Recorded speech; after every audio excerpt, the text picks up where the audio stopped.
बच्चों नमस्कार। मैं राजेश कुमार मीणा, सहायक आचार्य इतिहास, राजकीय महाविद्यालय अटरू। बच्चों, हम मध्यकालीन भारत के इतिहास के बारे में अध्ययन करेंगे। मध्यकालीन भारत का इतिहास कोटा विश्वविद्यालय के बीए के द्वितीय वर्ष में ये पेपर है। मध्यकालीन भारत के इतिहास के इस पेपर में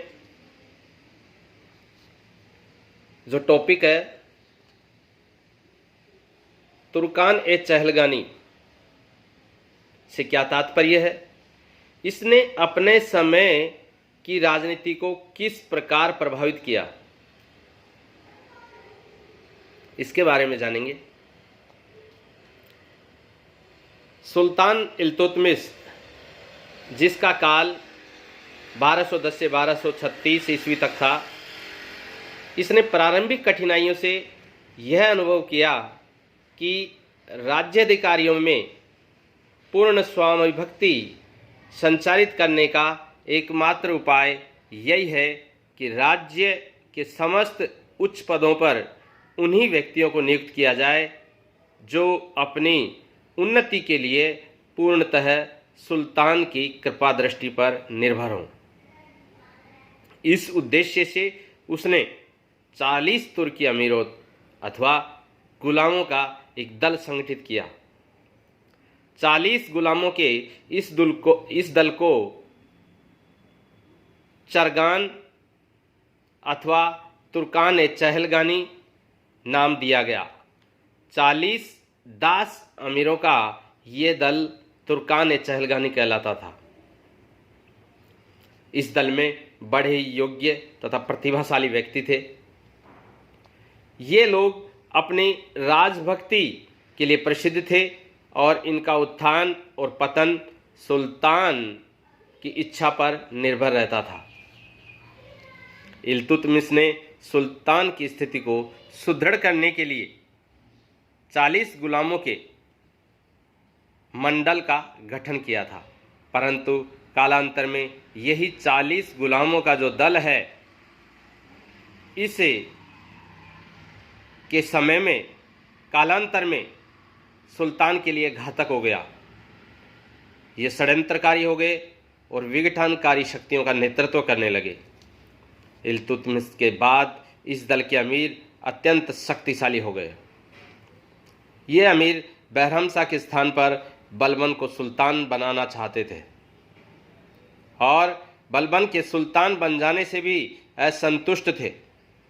अतः बलबन इनका दमन करना चाहता था। बलबन के लिए इनका दमन करना आवश्यक हो गया।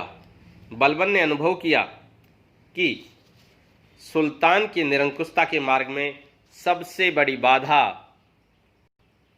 तुर्की अमीर थे, जिनका नेतृत्व 40 लोगों के मंडल के हाथ में था। प्रमुख तुर्की अमीरों ने इस मंडल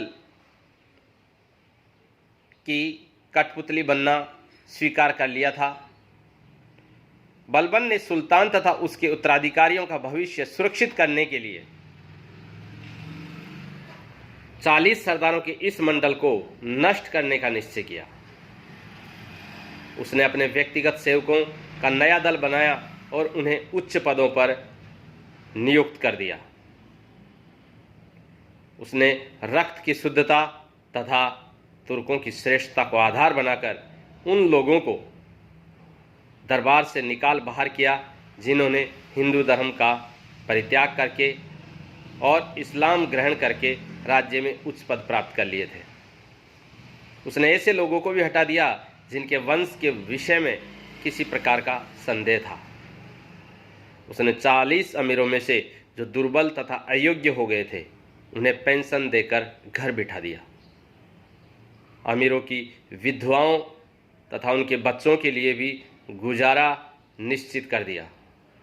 उसने केवल युवकों को ही राज्य की सेवा में रखा और कार्य तथा योग्यता के अनुसार उनका वेतन निश्चित किया।